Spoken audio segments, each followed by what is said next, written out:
There are tons of abilities in Final Fantasy XIV that you should be playing around. However, you can't be playing around them if you don't know what they look like or what their name is. So in this video we're gonna go over the most important abilities that you should know in Endwalker, and how exactly you can benefit your whole party by playing around them. Let's get started with some of the most important ones. The first three are commonly referred to as healer bubbles as well. These are Asylum, Sacred Soil, and Earthly Star. All three of these have one thing in common: you want to keep standing inside of them until they run out. Asylum is a white mage ability that grants a slow and steady heal over a really long duration. It also increases healing received from other abilities, so it's really efficient to use for the white mage. Sacred Soil is a scholar ability, and this will mitigate damage as well as apply a slow and steady heal, just like Asylum. Earthly Star is Astrologian's ability, and this one works slightly differently, because it doesn't apply heal immediately, but at the end of the duration, whenever the Earthly Star expands after 10 seconds, the Astrologian can pop it, providing a large AoE heal and also damaging enemies inside of it. So for all of these, unless you want to make your healer cry, play inside of these. Next up are a few damage abilities. The first one is Ninja's Doton, that's also the one from the thumbnail. This will increase the ninja's damage, and in Endwalker it's even more important to play around this. It doesn't help that the ability kind of looks like something you would expect to deal damage to you. Maybe your instinct tells you not to stand in swirly things on the ground, but this is especially important for tanks to look out for. Pulling mobs into Doton can increase your party-wide damage by quite a bit. Salted Earth is a Dark Knight ability that's ground targeted, and you want to ideally tank mobs inside of it. This doesn't deal a whole lot of damage, but it's still worth looking out for if you're in a trial with a Dark Knight.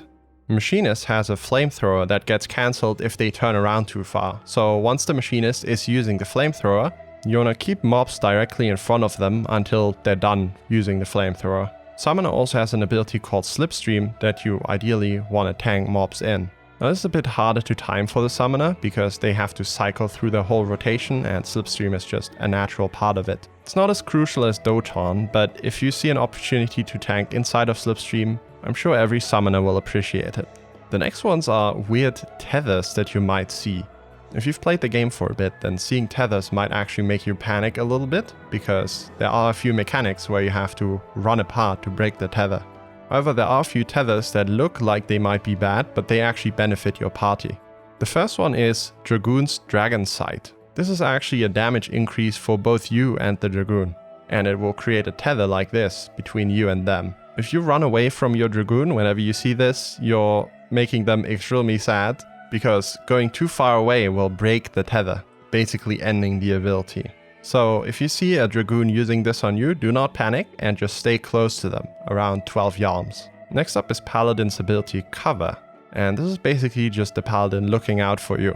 So don't panic if you see this, just stay calm, this guy is trying to save you. And the last weird tether is Fey Union. This will be between a Scholar's Pet and you.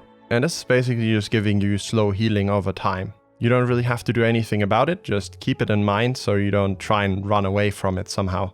The whole next section is dedicated to just your bros looking out for you basically. So these are defensive abilities that could be used on you and how they benefit you. Starting off with Dark Knights, they have the ability to use the Blackest Night.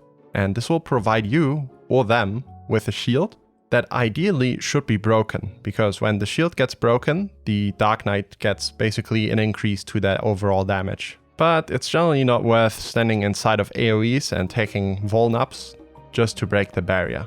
If you're playing main tank and you get this from your off-tank Dark Knight, then consider not using any other mitigation, because the Blackest Night is really strong, and if you use too much mitigation, it might cause the shield to not break, and that will make the Dark Knight extremely sad. Warrior has an ability called Nascent Flash, and this will basically give you mitigation, and it will also heal you whenever the warrior is using weapon skills on the enemy. Depending on how many enemies are pulled, this healing could be anywhere from a quarter of your HP to a full HP bar. Again, as a main tank, if you get this from an off-tank warrior on yourself, consider not using that much mitigation because it's really strong. You might take a bit more damage, but the healing afterwards is likely going to make up for it. Very similar to Nascent Flash is Heart of Corundum, which is the Gunbreaker ability. Again, this is also mitigation, but it will also heal you for a flat amount when you fall below 50% HP or after the timer has run out. So essentially the same situation as with Nascent Flash. Gunbreaker also has Aurora, which they can use on you, which will provide you a heal over time. Speaking of heals, Summoner has access to something called Rekindle through the use of Phoenix. Now they're pretty much locked in whenever they can use Phoenix, so they can't summon it on demand. But whenever they do summon it, first of all, they will heal everyone in the party in an area around them, but they can also target a single player and that player will receive a pretty decent heal.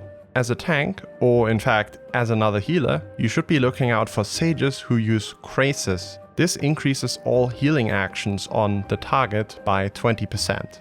This is vital for someone like Warrior, because they can basically heal themselves if they get a single Krasis from a sage. And if you have a sage as a co-healer, then just know that if you see Krasis on a target, maybe you should be doing the spot healing, because that's something that many sages struggle with. The next section is bros looking out for the party. I originally had a lot of damage mitigation in this, but a lot of them are just not something you can really play around. But basically, if you expect a lot of incoming raid-wide damage, you should be standing close to everyone else, because a lot of abilities are limited in their range. So standing close to everyone else makes sure you receive all the party-wide buffs. There is one mitigation ability that you want to play around though, and that's Paladin's Passage of Arms. Essentially, you'll take reduced damage whenever you stand behind a Paladin using this. You mostly want to look out for this during raid-wides where you can't attack the boss, because while casting, the Paladin can't do anything else. The next section is called Help a Brother Out. These are things that you should be looking out for to help your fellow teammates do their job correctly.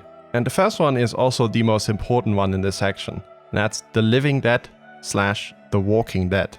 This is Dark Knight's invulnerability.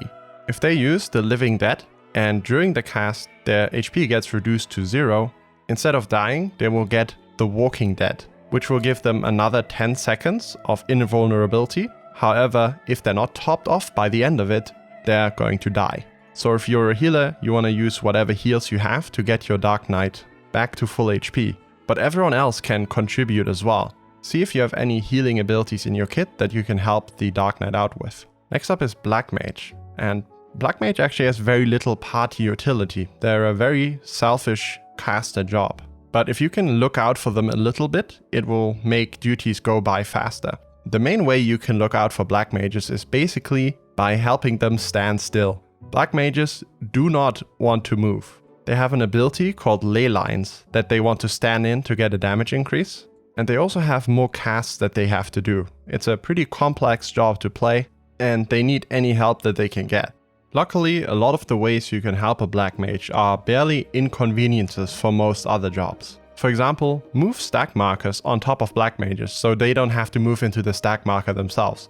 That is provided they're close to the boss so the melee DPS can have their uptime. If you see a Black Mage pop their ley lines and you're tanking, don't go and pull the mobs away so they have to move out of the ley lines again.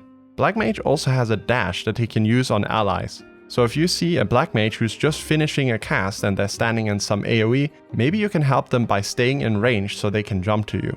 Just think of small things you can do to help the Black Mage stand still.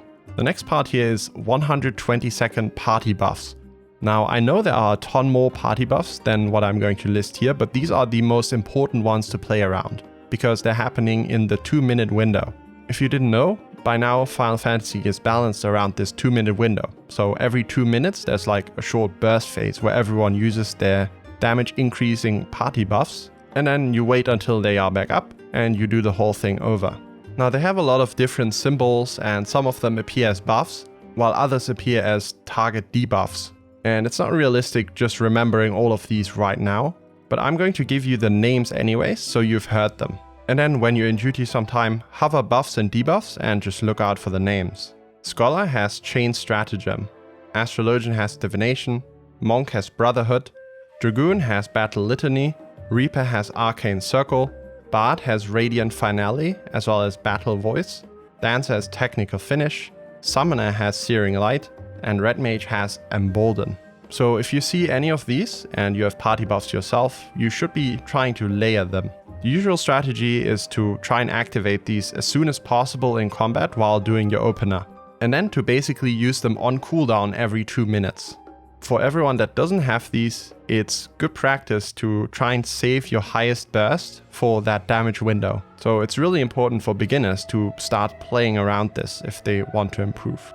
You also want to make sure to stand close to everyone whenever this damage window is happening, because pretty much all of these abilities are limited in their range.